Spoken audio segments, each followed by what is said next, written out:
Welcome to genius online classes and genius publication. Telangana Hyderabad సంస్థానంలో అనేక ఉద్యమాలు జరిగినాయి.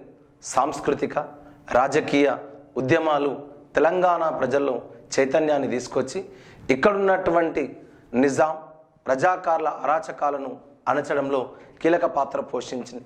ఇక్కడున్నటువంటి కుతుబ్ షాహీల కాలంలో, ఆసఫ్ జాహీల కాలంలో మెజారిటీ ప్రజలైనటువంటి హిందువులు పెద్ద ఎత్తున చదువుకు దూరమయ్యారు. కానీ ఈరోజు తెలంగాణ ప్రజల్లో పెద్ద ఎత్తున విప్లవ చైతన్యాలు వచ్చినాయి.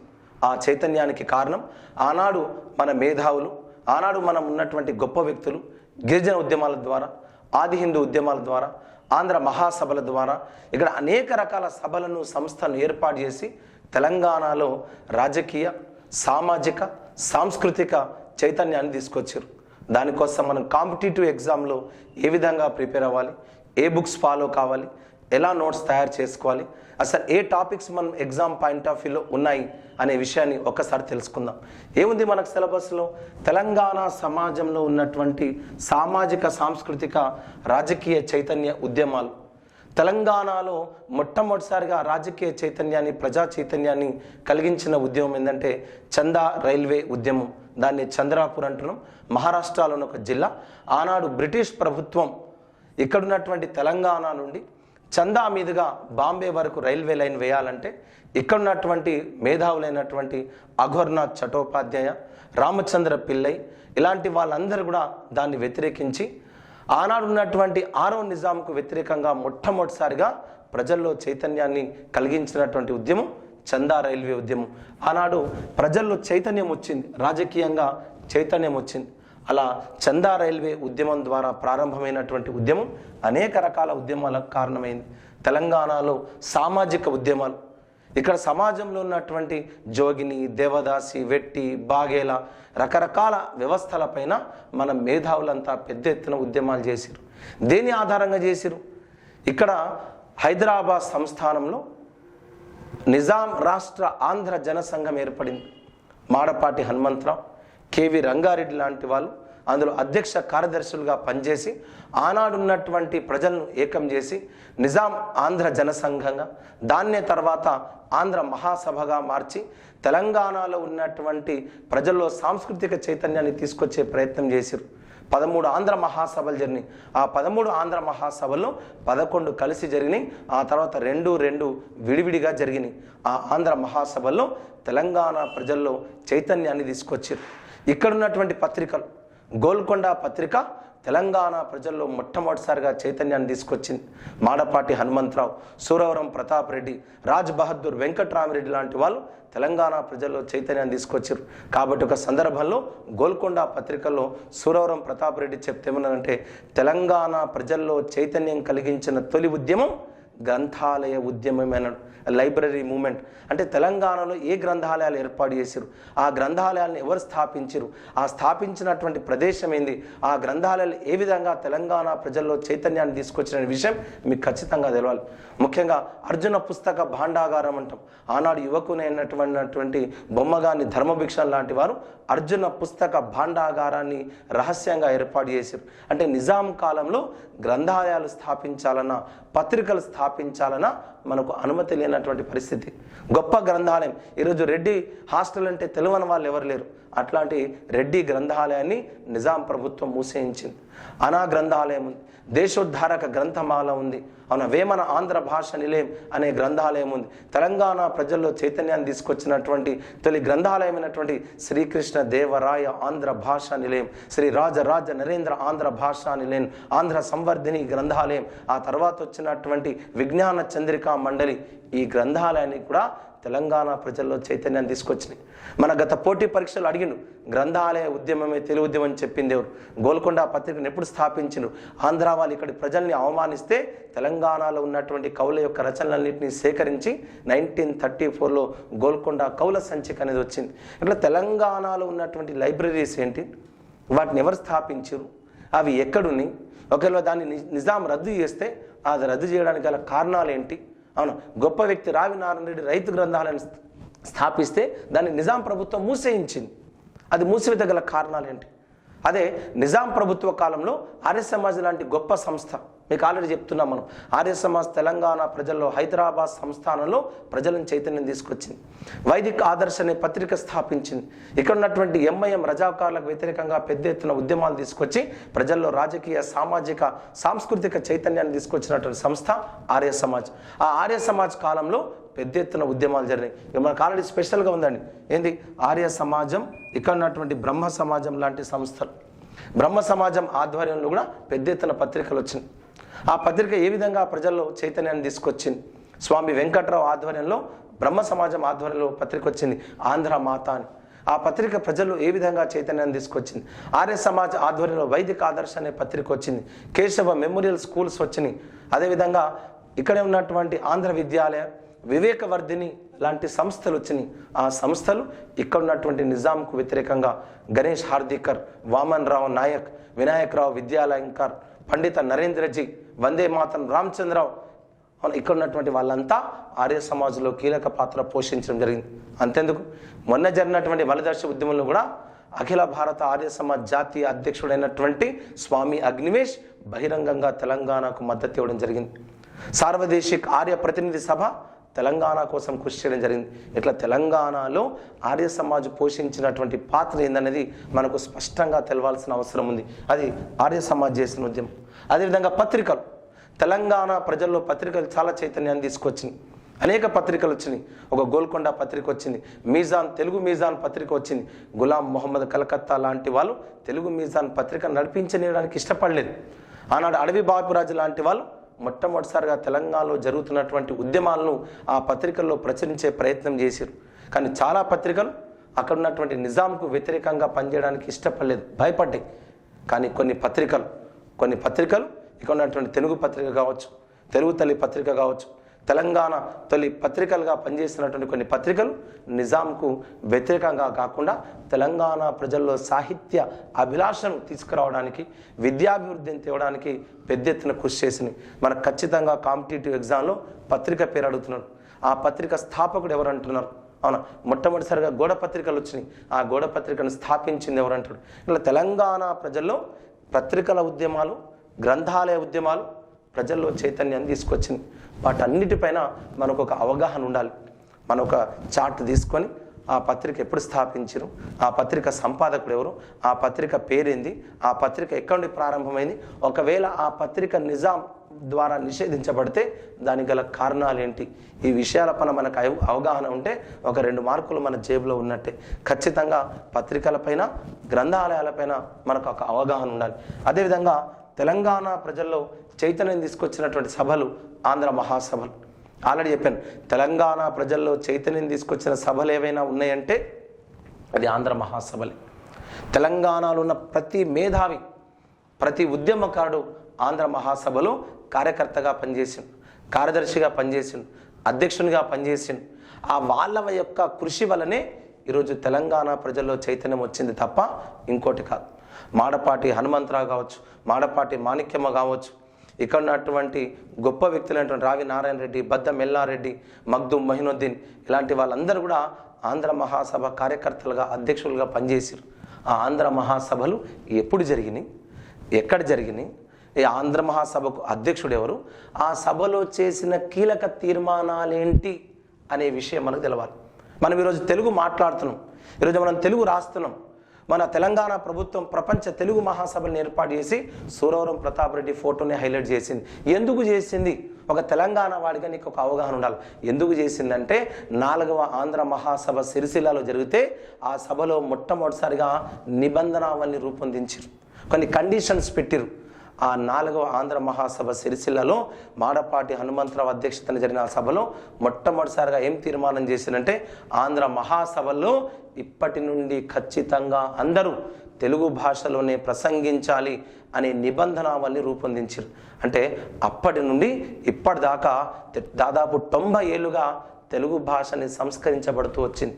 అంటే ఆంధ్ర మహాసభలు మన భాషను కాపాడినాయి, మన సంస్కృతిని కాపాడినాయి, మన ప్రజల్లో చైతన్యాన్ని తీసుకొచ్చినాయి. ఆ చైతన్యమే ఈరోజు సామాజిక, సాంస్కృతిక, రాజకీయ చైతన్యంగా మారింది. అట్లా ఆంధ్ర మహాసభల గురించి తెలవాలి. హైదరాబాద్ రాజ్యంలోని వివిధ సంస్థలు ఎప్పుడైతే హైదరాబాద్ లో ఉస్మానియా యూనివర్సిటీ వచ్చిందో ఇక్కడ ఉన్నటువంటి విద్యార్థులంతా రకరకాల సంఘాలుగా ఏర్పడి తమ హక్కుల కోసం, తమ ఉద్యోగాల కోసం పోరాటం చేశారు. దానిలో భాగంగానే 1919లో నిజాం ముల్కీ ఫర్మానా తీసుకొచ్చింది. ఇక్కడ ఉన్నటువంటి స్థానికులైన హిందూ ముస్లిం విద్యార్థులంతా కలిసి తెలంగాణలో ఉన్నటువంటి హైదరాబాద్ సంస్థానంలో ఉన్నటువంటి తమ ఉద్యోగాల కోసం హైదరాబాద్ ఫర్ హైదరాబాదీస్ అనే నినాదాన్ని ఇచ్చారు. ఆ నినాదాన్ని ఇచ్చిన సంస్థ ఏది అని మనకు గత పోటీ పరీక్షలు అడిగాను. అంటే హైదరాబాద్ ప్రజల్లో సంస్థానంలో తీసుకొచ్చినటువంటి నినాదాలు ఏంటి, సంస్థలేంటి, ఆ సంస్థల అధ్యక్షుడు ఎవరు, ఆ సంస్థను ఎవరు స్థాపించారు, వాటిపైన మనకు ఖచ్చితంగా అవగాహన ఉండాలి. హైదరాబాద్ రాజ్యంలో వచ్చినటువంటి సంస్థలు, వాటి పాత్రలు. అదేవిధంగా మగ్దుమ్ మొయినుద్దీన్ లాంటి వాళ్ళు కామ్రేడ్స్ అసోసియేషన్ తీసుకొచ్చారు. ఆ సంస్థ ఉద్దేశం ఏంటి? అదేవిధంగా ఇక్కడ ఉన్నటువంటి కార్మికుల కోసం all Hyderabad trade union Congress అనేది వచ్చింది. అది కార్మికుల కోసం ఏ విధంగా కృషి చేసింది. రాజ్ బహదూర్ గౌర్ లాంటి వాళ్ళు అందులో కీలక పాత్ర పోషించడం జరిగింది. అట్లా హైదరాబాద్ రాజ్యంలో ఉన్నటువంటి సంస్థలు ఏ విధంగా పనిచేసినాయి. అదేవిధంగా సాహిత్యం ఏంటంటే సమాజ హితం కోసం రాసేదే సాహిత్యం. ఆనాడు సాహిత్యం పెద్ద ఎత్తున ప్రజల్లో చైతన్యాన్ని తీసుకొచ్చినాయి. పుస్తకాలు వచ్చినాయి, నవలలు వచ్చినాయి, గ్రంథాలు వచ్చినాయి. మనకి ఎగ్జామ్లో ఏమడుతుందంటే ఆ పుస్తకాన్ని రాసింది ఎవరు? అవునా, రైతు అనే పుస్తకం నిజాంకు వ్యతిరేకంగా రైతుల్లో చైతన్యాన్ని తీసుకొచ్చింది. ప్రభుత్వం దాన్ని నిషేధించింది. ఆ రైతు పుస్తకాన్ని రాసింది ఎవరు అంటారు? వెల్దుర్తి మాణిక్యరావు. అంటే తెలంగాణ ప్రజల్లో చైతన్యం తీసుకొచ్చిన సాహిత్యం ఏంది? సాహిత్యం అంటే పుస్తకాలు.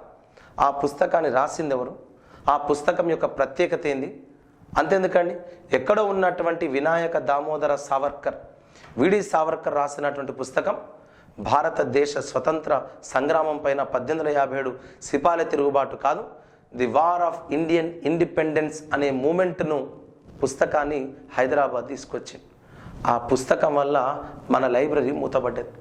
అంటే పుస్తకాల వల్ల గ్రంథాలయాలు కూడా మూతపడ్డాయి. ఆ పుస్తకాన్ని రాసింది ఎవరు?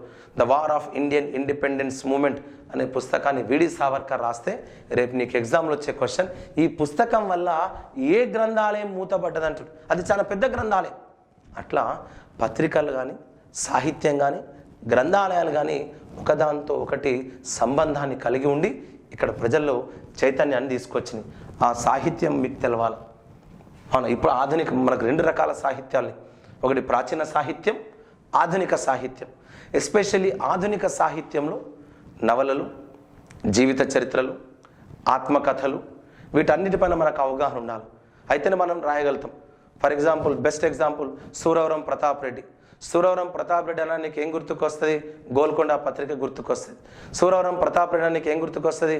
ఆంధ్రుల సాంఘిక చరిత్ర, తెలంగాణ నుండి మొట్టమొదటి కేంద్ర సాహిత్య అకాడమీ అవార్డు అందుకున్న రచన. అది ఒకటేనా అంటే రేపు ఎగ్జామ్లో ఏమంటాడు? ఈ క్రింది వాళ్ళలో సూరవరం ప్రతాప్ రెడ్డి గ్రంథం కానిది అంటాడు. అప్పుడు నీకు తెలవాలి ఆయన రచించినటువంటి ప్రముఖ గ్రంథాలు ఏంది. అవును, రామాయణ విశేషంలో, హైందవ ధర్మవీరులు, ఇలాంటి గ్రంథాలని కూడా సూరవరం ప్రతాప్ రెడ్డి రాసిండు. ఆయన్నే తెలంగాణ తెలుగు ప్రజల్లో చైతన్యాన్ని తీసుకొచ్చింది. కాబట్టి ఇట్లా సాహిత్యం పైన అవగాహనలు. అడవి బాపిరాజన్ అందరూ గుర్తుకొచ్చిందంటే మీజాన్ పత్రిక. కానీ వాడు ఎగ్జామ్లో వాత పెట్టిండు. ఏం వాత పెట్టిండు? మీజాన్ పత్రిక అడగకుండా అడవి బాపురాజు యొక్క రచనలు ఏమన్నాడు అంటే, అడవి బాపు రాసినటువంటి రచనలు ఏంది మీకు తెలవాలి. నారాయణరావు ఆయన రచన, నారాయణరావు కావచ్చు, గోన గన్నారెడ్డి కావచ్చు, హిమబిందు, తుఫాన్, ఇవన్నీ అడవి బాపిరాజు యొక్క రచనలు. అట్లా తెలంగాణలో సాహిత్యం పెద్ద ఎత్తున కృషి చేసింది. దాశరథి రంగాచార్యులు, దాశరథి కృష్ణమాచార్యులు, ఇక్కడ ఉన్నటువంటి తెలంగాణ తొలి వైతాళికుడిగా భావిస్తున్నటువంటి వట్టికోట ఆల్వార్ స్వామి, మాడపాటి హనుమంతరావు, భీమిరెడ్డి నరసింహారెడ్డి, ఇలాంటి వాళ్ళు అనేక గ్రంథాలను రాసిరు. ఆ గ్రంథాల పేర్లేంటి అనేది మనకు ఖచ్చితంగా తెలిసి ఉండాలి. ఓకేనా? అదేవిధంగా ఆది హిందూ ఉద్యమాలు అంటున్నాం. ఆది హిందూ ఉద్యమాలంటే ఇక్కడ ఉన్నటువంటి దళితుల కోసం, దళితుల అభ్యున్నతి కోసం, పేద ప్రజల సంక్షేమం కోసం పెద్ద ఎత్తున ఉద్యమాలు జరిగినాయి. భాగ్యారెడ్డి వర్మ, అరిగే రామస్వామి, బిఎస్ వెంకట్రావు, బత్తుల శ్యామ్ సుందర్, ఇప్పుడున్నటువంటి గొప్ప గొప్ప నాయకులంతా పెద్ద ఎత్తున దళితుల సంక్షేమం కోసం ఉద్యమాలు చేశారు. ఆ ఉద్యమాలు ప్రజల్లో చైతన్యం తీసుకొచ్చింది. స్వస్తిక్ దళ్ వచ్చింది, ఆది హిందూ సోషల్ సర్వీస్ లీగ్ వచ్చింది, ఇక్కడ ఆది హిందూ మహాసభ వచ్చింది, ఇక్కడ ఉన్నటువంటి అంబేద్కర్ యువజన సంఘం వచ్చింది. ఇవన్నీ కూడా ఎట్లొచ్చింది? ఇక్కడ ఉన్నటువంటి ప్రజల కోసం ఏ విధంగా కృషి చేసింది? వాటిని స్థాపించింది ఎవరు? Hyderabad state depressed classes association అంటున్నాం. హైదరాబాద్లో ఉన్నటువంటి అట్టడుగు వర్గాల కృషి కోసం పెద్ద ఎత్తున సంస్థలు వచ్చినాయి. హైదరాబాద్ అంబేద్కర్లుగా ఇక్కడ ఉన్నటువంటి మన పెద్దలు పేరు సంపాదించుకున్నారు. అంటే ఆనాడు భారతదేశంలో బాబాసాహెబ్ అంబేద్కర్ దళితుల అభ్యున్నతి కోసం కృషి చేస్తే ఇక్కడ ఉన్నటువంటి గొప్ప గొప్ప వ్యక్తులు తెలంగాణ హైదరాబాద్ సంస్థాన ప్రజల యొక్క అభ్యున్నతి కోసం కృషి చేశారు. వాళ్ళు స్థాపించిన సంస్థలేంటి, వాళ్ళు స్థాపించిన పత్రికలేంటి, వాళ్ళు స్థాపించిన గ్రంథాలయాలేంటి, వాళ్ళు ఏ విధంగా సభలు ఏర్పాటు చేశారు, ఆ సభలో తీసుకున్న తీర్మానాలు ఏంటి, ఇక్కడ ఉన్నటువంటి దళితుల అభ్యున్నతి కొరకు, దళితుల ఐక్యత కొరకు వాళ్ళు చేపట్టినటువంటి కార్యక్రమాలు ఏంటి, వీటన్నిటిపైన మనకు ఒక క్లారిటీ అనేది ఉండాలి. ఎందుకంటే ఎంతసేపు ఎక్కడ ఉన్నటువంటి ఇండియా చరిత్ర తెలుసుకోవడానికి ఉన్నంత మీకు ఇంట్రెస్ట్ తెలంగాణ చరిత్ర పైన, తెలంగాణ సంస్కృతి పైన, తెలంగాణ రాజకీయాలపైన, తెలంగాణ ప్రజల చైతన్యం పైన లేకుండా పోయింది. కాబట్టే మనకు సిలబస్ తయారు చేసినటువంటి syllabus committee professor Haragopal syllabus committee, అప్పుడు టీఎస్పీఎస్సీ చైర్మన్గా ఉన్నటువంటి గంటా చక్రపాణి తెలంగాణ మూమెంట్కి, కల్చర్కి అన్నీ కలుపుకొని గ్రూప్ 1 గ్రూప్ 2 స్థాయిలో 200 మార్కులు పెట్టారు. 200 మార్కులు పెట్టినంటే దీనికి కారణం ఏంటి అంటే తెలంగాణ పైన యాజ్ ఏ ఎంప్లాయీగా నువ్వు ఒక గ్రూప్ 1 ఆఫీసర్ అవుతావు, గ్రూప్ 2 ఆఫీసర్ అవుతావు. తెలంగాణలో ఉన్నటువంటి ప్రతి గ్రామాన్ని కూడా నువ్వు చన్ని పట్టాల, నువ్వు జలెడ పట్టాల. ఆదిలాబాద్ నుండి పడితే నల్గొండ వరకు, అక్కడ ఉన్నటువంటి ఖమ్మం భద్రాచలం నుండి పడితే ఇక్కడ ఉన్నటువంటి తాండూరు వరకు నీకు ప్రతి విషయం పైన ఒక అవగాహన ఉండాలి. ప్రతి చోట ఏదో ఒక ఉద్యమం జరిగింది, ప్రతి చోట ఒక గ్రంథాలయం ఏర్పడ్డది, ప్రతి చోట ఒక పత్రిక ఏర్పడ్డది. అవునా? ఎక్కడో ఆదిలాబాద్ ఆసిఫాబాద్లో ఉన్నటువంటి సామల సదాశివ లాంటి వాళ్ళు ఇక్కడ ఉన్నటువంటి తెలుగు ప్రజలకు సాహిత్యాన్ని పరిచయం చేశారు. అట్లా తెలంగాణ సాహిత్యంలో పెద్ద ఎత్తున ఉద్యమాలు జరిగినాయి. గ్రంథాలయ పత్రికల సాహిత్యాల ఆది హిందూ ఇలాంటి రకరకాల ఉద్యమాలు జరిగినాయి. అందులో పాల్గొన్నది ఎవరో కాదు, మన వాళ్ళే పాల్గొన్నారు, మన వాళ్ళే ప్రజలను చైతన్యపరిచారు. కానీ మన బాధాకరమైన విషయం ఏంటంటే మనకు మాత్రం తెలియదు. అంటే ఇది తెలంగాణ ఉద్యమం అనుకొని దయచేసి చదివే ప్రయత్నం చేయకండి. ఇది మనకు తెలియని మన చరిత్ర. ఎన్ని రోజులు నిగురుగప్పిన నిప్పులాగా ఉన్నటువంటి చరిత్రను ఈరోజు మనం ఒక ఆయుధంగా మార్చాల్సినటువంటి అవసరం ఉంది. మనం ఎవరికి తక్కువ తీసుకోలేదు. అవునా? ఆనాడు బెంగాల్ నుండి వచ్చినటువంటి ప్రజలు ఇక్కడ చైతన్యాన్ని తీసుకొస్తే అఘోరనాథ్ చటోపాధ్యాయ లాంటి వాళ్ళు, ఆ తర్వాత అనేక మంది వ్యక్తులు ఈ చైతన్యాన్ని ముందుకు తీసుకెళ్ళారు. కాబట్టి హైదరాబాద్ అనేది, తెలంగాణ అనేది ప్రపంచ చరిత్ర పుట్టల్లోకి ఎక్కింది. రష్యా నుండి వచ్చినటువంటి సాయుధ పోరాటం కావచ్చు, వెస్ట్ బెంగాల్ నుండి వచ్చినటువంటి అఘోరనాథ్ చటోపాధ్యాయ చేసినటువంటి చందా రైల్వే ఉద్యమం కావచ్చు, నిజాంకు వ్యతిరేకంగా ఇక్కడ ప్రజలు చేసినటువంటి ఉద్యమాలు కావచ్చు, ఆ ఉద్యమాలన్నీ కూడా తెలంగాణ ప్రజల చైతన్యాన్ని తీసుకొచ్చినాయి. ఇంకేమున్నాయి మనకు? ఇక్కడ ఉన్నటువంటి గిరిజన ఉద్యమాలు, తెలంగాణలో ఉన్నటువంటి గిరిజన ఉద్యమాలు అనగానే 1857లో చాలామందికి ఏం తెలుస్తుంది? మీరు ఫస్ట్ గిరిజన ఉద్యమం అనగానే అల్లూరి సీతారామరాజు అంటారు. అక్కడ ఇండియాలో వెళ్తే బిర్సా భగవాన్, బిర్సా ముండా అంటారు. They are great. ఆంధ్ర ప్రాంతంలో, విశాఖ ఏజెన్సీ ప్రాంతాల్లో అల్లూరి సీతారామరాజు బ్రిటిష్ వాళ్ళకు వ్యతిరేకంగా ఉద్యమం చేసిండు. మళ్ళీ ఇక్కడ జరగలేదా ఉద్యమం? జరిగింది. ఎక్కడ జరిగింది? నిర్మల్లో ఉన్నటువంటి రామ్జీ గోండు 1857లో పెద్ద ఎత్తున బ్రిటిష్ వాళ్ళకు వ్యతిరేకంగా ఉద్యమం చేసింది. ఆ రామ్జీ గోండు గురించి మనకు తెలియాలి.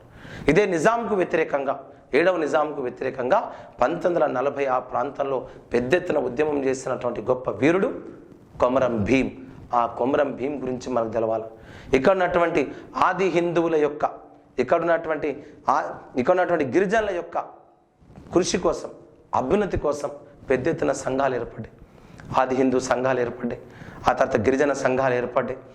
ఆ తర్వాత ఇక్కడ ఉన్నటువంటి ప్రజలు ఎవరైతే ఆర్థికంగా, సామాజికంగా, రాజకీయంగా వెనుకబడ్డరో వాళ్ళందరి అభ్యున్నతి కోసం పెద్ద ఎత్తున సంస్థలు ఏర్పడ్డాయి. ఇప్పటికి మనం చెప్తున్నాం, లంబాడ హక్కుల పోరాట సమితి, గొల్ల కుర్మ హక్కుల పోరాట సమితి, అవునా, ఇక్కడ ఉన్నటువంటి ప్రజల ఎరుకల హక్కుల పోరాట సమితి, ఇవన్నీ కూడా ప్రజల్లో చైతన్యాన్ని తీసుకొచ్చింది. ఆ సంస్థలు ఒక నాట్ ఓన్లీ ఆది హిందువులు, అంటే దళితుల అభ్యున్నతి కొరకే సంస్థలు ఏర్పడలేదు, గిరిజనుల అభివృద్ధి కోసం కూడా, అవునా, ఆదివాసీల హక్కుల కోసం కూడా, అవునా, ఇక్కడ లంబాడ హక్కుల పోరాట సమితి కావచ్చు, ఆదివాసీ హక్కుల పోరాట సమితి కావచ్చు. అంటే 1857 రామ్జీ గోండు నుండి పడితే, 1940లో వచ్చినటువంటి కొమరం భీముని పడితే, రీసెంట్గా చనిపోయినటువంటి దుబ్బగట్ల నరసింహరావు వరకు తెలంగాణలో పెద్ద ఎత్తున గిరిజన ఉద్యమాలు జరిగినాయి. ట్రైబల్స్లో చైతన్యాన్ని తీసుకొచ్చారు. ఆదిలాబాద్ కావచ్చు, మహబూబాబాద్ కావచ్చు, అక్కడ నుండి చెంచులు, ఇక్కడ ఉన్నటువంటి నాగర్ కర్నూలు జిల్లాలో చెంచులు కావచ్చు, ఖమ్మం భద్రాద్రి జిల్లాలో ఉన్నటువంటి కోయలు కావచ్చు, ఆదిలాబాద్ జిల్లాలో ఉన్నటువంటి గోండులు కావచ్చు, అవును లంబాడీలు కావచ్చు, ఇలా వీళ్ళందరిలో చైతన్యం తీసుకురావడానికి అనేక ఉద్యమాలు జరిగినాయి. ఆ ఉద్యమాలు నడిపించిన వ్యక్తులు ఎవరు, వాళ్ళు స్థాపించిన సంస్థలు ఏంటి, వాళ్ళు ఏ విధంగా ఉద్యమాన్ని తీసుకొచ్చారు అనే విషయాలన్నీ కూడా మనం ఎగ్జామ్ పాయింట్ ఆఫ్ వ్యూలో ఖచ్చితంగా తెలుసుకోవాల్సిన అవసరం ఉంటుంది. ఇంకేమున్నాయి, తెలంగాణలో వివిధ సంఘాలు ఏర్పడ్డాయి. ఆ సంఘాలు ఏ విధంగా ప్రజల్లో చైతన్యాన్ని తీసుకొచ్చింది. అవును, నీకు ఆర్య సమాజ్ తెలుసు, ఆది హిందూ ఉద్యమం తెలుసు, గిరిజన ఉద్యమాలు తెలుసు, పత్రికల ఉద్యమాలు తెలుసు, గ్రంథాలయ ఉద్యమాలు తెలుసు, తెలంగాణలో సాహిత్య ఉద్యమాలు తెలుసు, చందా రైల్వే ఉద్యమం తెలుసు అంటున్నాం. తెలంగాణలో అనేక రకాల ఉద్యమాలు జరిగినాయి. ఆ ఉద్యమాలు తెలంగాణ ప్రజల్లో చైతన్యాన్ని తీసుకొచ్చినాయి. కాబట్టి ఒక్కసారి గట్టిగా చదవండి, గట్టిగా జాబ్ కొట్టండి. I wish you all the best. I wish all success. Thank you.